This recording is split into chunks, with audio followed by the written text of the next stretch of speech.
Hi there, I'm Loretta. Ever trusted the people you loved most, only to find out they were the ones silently tearing you apart? My family didn't just betray me, they forged my name, drained my savings, and nearly ruined my life. And it all started with fake smiles at a simple family dinner. How far would they go to break me down? Before we dive in, tell me, have you ever been blindsided by someone you thought you could trust? Also, what time are you listening to this and where are you watching from? Drop a comment below. I'm excited to hear your story. The aroma of roasted chicken and garlic bread filled the Mendez home, masking the undercurrent of something less savory. It was a chilly January evening, the kind that made the windows sweat and the walls feel closer than they should. Warm lights glowed from the fixtures overhead, casting a honeyed hue on faces stretched into two perfect smiles. I sat at the dining table, my hands folding and unfolding the napkin on my lap, the fabric slipping through my fingers like water I couldn't quite hold. Across from me, Thomas raised his wine glass with a grin, too wide, too knowing. "So," he said, voice heavy with forced cheer, "family's all about sacrifices, right? Giving up a little to keep the bigger picture strong." Sierra's fork clattered against her plate. She ducked her head quickly, pretending to wipe her mouth. Diane, usually the first to roll her eyes at Thomas's sarcasm, chuckled instead, a high, brittle sound that didn't quite reach her eyes. The walls seemed to tighten around us, the crackle of the fireplace suddenly too loud, too staged. I offered a brittle smile, but my stomach tightened. Small remarks floated around, about money, stability, futures that needed protecting. I caught them like slippery fish, hard to hold, harder to ignore. My fingers itched to grab my phone, to step outside and breathe real air, but I stayed, trapped in the performance. A dinner supposedly about family warmth, and yet I felt like I was being weighed, measured, found wanting. Afterward, in the sterile clatter of dishes in the sink, my phone buzzed. I wiped my hands hastily, glancing around before slipping it from my pocket. A single message glared up at me from an unknown number. "Be careful who you trust. They're planning something." My heart jolted hard against my ribs. For a moment, I just stood there, the text burning into my retinas. I slipped the phone back into my apron pocket as casually as I could. Thomas whistled tunelessly from the living room, Diane humming along in the kitchen as if this was any other night. I forced a smile when Diane handed me another plate. My mind raced, latching onto the words, dissecting their meaning. Was this a sick joke? Was I being paranoid? Or had the unease curling around my spine all night finally taken shape into something real? Later, lying awake in bed, the shadows stretched long across the ceiling. I replayed everything. The way Thomas's jokes had skated too close to cruelty, the way Sierra's eyes flickered like a trapped animal's, Diane's uncharacteristic sweetness. Pieces that didn't quite fit now clicked together, forming an image I didn't want to see. I thought about confronting them, about hurling accusations across the perfectly set table next Sunday, but the risk was too high. If I was wrong, I'd burn what little family remained. If I was right, I needed proof. The house creaked as it settled, the old bones of it sighing against the cold. I rose, pulled my robe tighter around me, and padded to the study. The laptop hummed to life beneath my fingers. My financial account password was muscle memory, no thought required. And yet, there it was, a tiny discrepancy, a withdrawal I didn't recognize, small, almost invisible, the kind of thing someone might miss if they weren't looking for it. I leaned back in my chair, heart thudding, ears straining against the silence that now seemed to smother the house. The soft glow of my laptop was the only light in the room, casting ghostly shapes across the walls of my small apartment downtown. I leaned closer, squinting at the endless trail of emails from my bank. Each notification, each statement bled into the next, until a single message caught my eye. Mortgage confirmation. Approved. I sat up straighter, the world tilting slightly under me. I hadn't applied for a mortgage. Not now, not ever. The number stared back at me. $580,000. Pulse hammering, I snatched my phone and dialed the bank's customer service. A long series of holds and transfers later, I finally heard the damning words. Yes, ma'am, the primary applicant is Sierra Mendez. Secondary applicant, Loretta Mendez. The floor seemed to fall away beneath me. I barely managed a hoarse thank you before hanging up. Sierra, my own sister, using my name, my credit, my trust, and for what? A sprawling debt that could drown me? Panic clawed at my chest, my career, my savings, my future, all balanced on a thread that Sierra had so carelessly frayed. I pressed my forehead against the cool glass of the window, trying to force air into my lungs. Down below, Austin's downtown glimmered like a false promise, oblivious to the slow implosion of my life. Questions swirled fast and sharp. Why? When? And then the memories came, unbidden. Sierra's sudden interest in my work bonuses, the way she'd pry about my retirement accounts while sipping coffee, that casual, too sweet laughter when she insisted she was just curious. And me, brushing it off, telling myself family didn't exploit family. Not us. But they did. They always had. 16 years ago, a flicker of a memory surfaced. Sierra in my bedroom, tears streaking her cheeks, clutching my school ID. Just this once, Loretta, she had begged. Please, I can't afford to fail. And I, foolish and desperate to protect her, had agreed. That was the first time she used my identity like a mask to hide her own failings. How many more times had there been? How many signs had I ignored because it hurt less to pretend she loved me the way I loved her? Tears pricked the corners of my eyes, but I blinked them back, refusing to give them weight.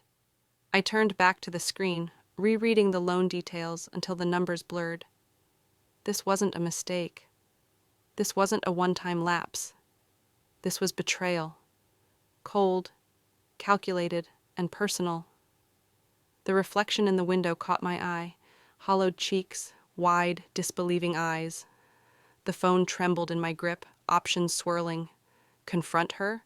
Demand answers, risk tipping my hand before I knew the full extent of the damage? Or dig deeper, gather evidence, expose the full rot hiding beneath the surface? My breath fogged the glass, the only proof I hadn't frozen entirely. The phone vibrated against the kitchen counter, its sharp buzz slicing through the tense silence. I hesitated before picking it up, dread already curling in my stomach. This is Loretta, I answered, forcing my voice steady. Ms. Mendez, this is Brad Coleman from Horizon First Bank. I need a moment to confirm some co-signature details on your mortgage application. I froze, heart thudding so loudly it drowned out the clatter of the coffee pot dripping nearby. There must be some mistake, I said, struggling to keep the edge out of my voice. I didn't apply for a mortgage. A brief pause on the other end. It lists you as the secondary applicant. Primary is Sierra Mendez. You're linked to a $580,000 loan. The words twisted inside me, scraping against raw nerves. Send me the documents, now. Within minutes, a series of scanned PDFs appeared in my inbox. My hands trembled as I opened them, scanning the pages hungrily, desperately. There it was, my name, my supposed signature at the bottom. At first glance, convincing. But under the scrutiny of my disbelieving gaze, the flaws surfaced. The loops were too loose. The pressure at the end strokes was wrong. Whoever had forged this had studied my handwriting carefully, but not carefully enough. Then another detail snagged my attention. The awkward slant, the slight curl at the lowercase g. Not mine, but eerily familiar. Diane's, our mother's. I sat back hard in the kitchen chair, the breath knocked out of me. Not just Sierra. Diane, too. They'd mimicked, plotted, layered their betrayal until it masqueraded as love and concern. The shock bled quickly into rage, hot and consuming. My family hadn't just lied to me. They had weaponized me. I closed my eyes, clutching the edge of the table until my knuckles whitened. Every memory of laughter, Sunday dinners, whispered promises, all of it felt poisoned now. I couldn't just barge into this with righteous anger. They would deny it, twist it, make me the villain. Number I needed proof so airtight, so damning that even their smooth lies would shatter against it. The phone was heavy in my hand again before I even realized what I was doing. I scrolled past familiar names until I found one I hadn't called in too long. Alex Winston. The line rang once, twice, and then he picked up. Alex? It's me, Loretta. I hated how my voice cracked, but I pushed forward, forcing the words out through the knot in my throat. I need help. They're trying to destroy me. The house loomed ahead, lights blazing too brightly against the cold darkness. I gripped the steering wheel until my fingers ached, rehearsing every word I planned to say. But deep down, I knew there would be no perfect script. Only the storm inside me, too big to contain. I stepped out, boots crunching against the gravel, and marched up the front steps. The door swung open before I knocked. Thomas stood there, an easy smile plastered across his face like a mask he wore too often. "Loretta, what a surprise!" he drawled, voice oozing false warmth. I brushed past him, heart hammering. "We need to talk. Now!" In the living room, Diane arranged herself carefully on the couch, her fingers knotting together in her lap. Sierra hovered near the stairs, her eyes wide, red-rimmed. Guilt dripped off her like cheap perfume. I didn't wait. "I know about the mortgage. I know about the forgery." Thomas chuckled, a low, dismissive sound. "Loretta, you're making this into something it's not. Families help each other. That's what we do." "You stole from me," I snapped. "You used my name, my future, like it meant nothing." Diane's voice trembled as she reached out, pleading. "Honey, we were just trying to keep the family together. You know times are hard." "Save it," I said, stepping back from her touch like it burned. Sierra sniffled, tears streaming down her face, but when I met her gaze there was no real regret, only fear of being caught. "I trusted you," I said, my voice breaking in the middle, "and you all played me like a fool."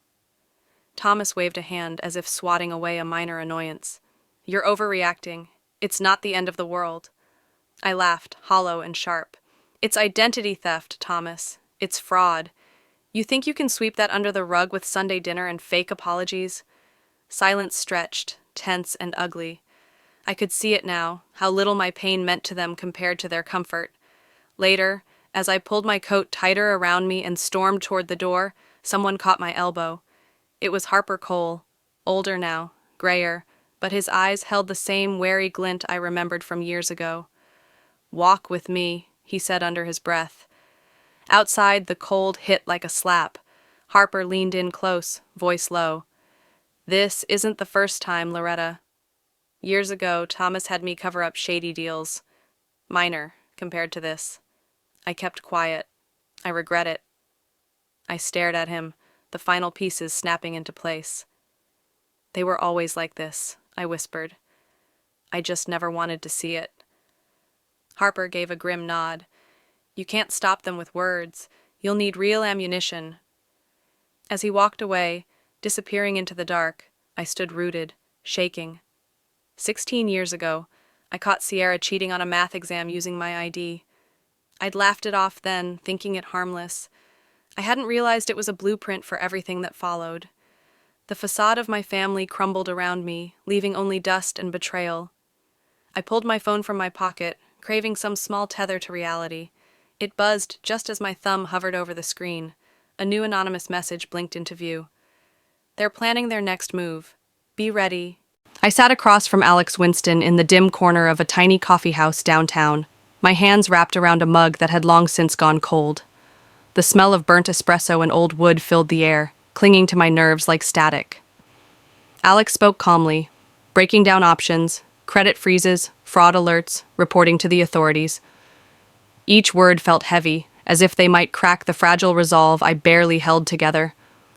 "Once you go public, Loretta, there's no pulling back," he warned. His voice was low, deliberate. "I know," I said, and I did. Still, something inside me recoiled at the thought of dragging it all into the open. Even after everything, part of me clung to the ashes of loyalty, but that part was burning away fast. That evening, back at my apartment, I stood by the window, watching the city blink and throb beneath a darkening sky. I picked up my phone, heart pounding, and dialed. Thomas answered on the third ring. His voice oozed indifference. "Loretta, finally ready to come to your senses? Meet me, tomorrow, 7 p.m. My place," I said. "Bring Sierra." No arguments, just silence, then a muttered, "Fine." The next night, Thomas and Sierra stood stiffly in my living room, arms crossed, faces shuttered. I didn't offer coffee or pleasantries. I wanted no confusion about the purpose of this meeting. "You'll pay back what you stole," I said, voice cutting through the thick air. "You'll clear my name, publicly, or I take everything to the authorities." Thomas scoffed, like I had suggested a childish game. "You'd tear this family apart over money? You always were the selfish one, Loretta." Sierra's tears came, but this time I didn't flinch. Her sobs were high-pitched, desperate, but her eyes flickered cold when she thought I wasn't looking. "You're bluffing," Thomas said, leaning forward, voice low and oily. "You expose this. We expose you. Don't think we don't know things." It was a threat, a weak, pathetic one, but it scraped against my raw nerves anyway. I smiled, tight and joyless. "Try me." Thomas's jaw twitched. Sierra wiped her eyes with trembling fingers, a performance rehearsed too many times. They said nothing more. They left in a gust of cold air and slammed the door so hard a picture frame rattled against the wall. I stood there for a long moment, staring at the door as if expecting it to open again. It didn't. Slowly, I crossed the room to my laptop. A new notification blinked in the corner of the screen, an encrypted email from Alex. With shaking hands, I opened it. At the top, in bold letters, "Evidence of secondary fraud activity. Urgent review needed." I sat in the dim light of my living room, staring at the document Alex had sent. Each line cut deeper than the last. New bank accounts opened using my name, post-ultimatum. Fraudulent signatures, forged pay stubs, a mess they thought I'd never untangle. My pulse thrummed with a grim, focused rage. They weren't backing down. They were doubling down. The next morning, I tightened the belt of my coat against the biting February wind and stepped into the law offices of Carter and Finch downtown. The sterile scent of leather chairs and polished wood made my skin crawl. I clutched the evidence tighter, walking to the receptionist, who barely glanced up before waving me toward the conference room. Alex was already waiting with a fraud attorney named Susan Brandt, sharp-eyed, brisk, and utterly unbothered by the emotional landmines I was tiptoeing through. We spent an hour dissecting every shred of evidence. By the end, Susan leaned back, tapping her pen against the legal pad. "You have a solid case," she said. "But be ready. They're going to hit back, and it's not going to be pretty." I nodded. I had no illusions left. Within days, the retaliation began. It started subtly, a neighbor's cold shoulder at the mailbox, a vague post from a distant cousin about greedy family members forgetting where they came from. Then it exploded. Thomas and Diane painted me as a villain across social media. Long rambling posts about betrayal, about a daughter who'd turned her back on family for money. Photos of me smiling at family gatherings were weaponized, captioned with vicious lies about my character. Friends I'd known since childhood stopped replying to texts. Old family friends blocked me without a word. Some even called, venom dripping through the receiver, "You always thought you were better than the rest of us, didn't you?" I swallowed down my pride and held the line. Alex's words rang in my ears. "Don't engage. They want a public war." At night, I paced the apartment, fists clenched at my sides, battling the urge to fight back, to scream the truth into the void. But I stayed silent. Silence was strength now, not surrender. Still, the loneliness gnawed at me. I thought back to years ago, 16 years ago, when I'd gotten my first job offer out of college. Thomas had dismissed it with a sneer. "Nobody's going to pay you to play pretend at being smart." I'd laughed it off then, desperate to believe he was joking. Now the memory burned. One evening, after another round of scathing comments online, I sat at the kitchen table, head in my hands. Grief twisted through me, not for the reputation they were smearing, but for the family I'd finally admitted had never really existed. Just as I started to rise, the buzzer sounded downstairs. I wasn't expecting anyone. Heart hammering, I went to the intercom. "Certified delivery!" the voice crackled. A chill swept through me. I buzzed the door open and waited as heavy footsteps climbed the stairs. A man in a gray uniform handed me a thick envelope, nodded curtly, and disappeared down the hall before I could even close the door. I peeled it open with trembling fingers. Inside was a formal lawsuit, filed by Thomas and Diane, claiming emotional damages. The summons came hand-delivered, wrapped in a glossy white envelope that practically screamed, "Public spectacle." I signed for it, fingers numb, while a neighbor's blinds twitched open across the hall. News spread faster than poison. By noon, my name was trending locally for all the wrong reasons. At Carter and Finch, Susan slid the papers across the oak table with a grimace. "They want to bury you under shame before the case even opens," she said. "Time to hit back." Alex leaned forward, eyes sharp. "We countersue. Defamation, emotional distress, put them on defense." The idea tightened something loose in my chest. Not revenge, defense. Susan suggested something else too, something I hadn't expected. "Start recording a diary. Speak your truth, quietly, for now, but if they twist the story, you'll have it." So that night, I sat on my couch, phone camera shaking slightly as I hit record. I looked into my own eyes and told the story no one else seemed willing to hear. 2 days later, the betrayal I never thought possible unfolded. Thomas, desperate and reckless, had approached Jessica, my closest friend since undergrad. He'd offered her money to testify that I was mentally unstable, that I'd concocted false accusations against my family out of delusions and spite. Jessica, to her credit, called me immediately, voice trembling with rage and disgust. "I'm so sorry, Loretta," she whispered. "I told him to go to hell, but be careful, he's cornered. That's when people get ugly." Her warning echoed in my mind long after I hung up. I felt the last remnants of hope shatter into something sharper. No more waiting, no more hoping they'd stop. I wasn't just defending anymore, I was hunting. I reorganized the evidence files. I made copies. I outlined witness lists, timelines, documented inconsistencies. Every piece of their cruelty, recorded. I wasn't building a wall to hide behind. I was building a sword. The court date loomed, but fear no longer twisted my stomach the way it had. Instead, it burned, clean and white-hot. Late one night, after another call with Alex about preparing my testimony, I found an unmarked envelope slid under my door. No return address, no stamp. Just my name, scrawled in a hand I almost recognized. Heart pounding, I peeled it open and drew out a stack of printed photos. Photos of me, distorted. Twisted captions underneath, crafted to make me look unstable, dangerous. Fabricated emails suggesting mental illness, carefully designed to destroy my credibility before I could speak a word in court. For a long moment, I couldn't breathe. But then, a slow, cold certainty wrapped itself around me. They were going to lose. The courthouse buzzed like a hive, packed with reporters, onlookers, and strangers whispering over headlines that screamed betrayal and scandal. As I walked through the main doors, I felt every gaze prick against my skin, but this time, I didn't shrink. I straightened my spine, clutching the thick binder Alex had pressed into my hands that morning. The truth was no longer a secret I had to hide. It was my weapon. Inside, the air was tense, heavy with the scent of cheap cologne and expensive lies. Thomas sat at the plaintiff's table, his expression crafted perfectly. Tight smile, furrowed brow.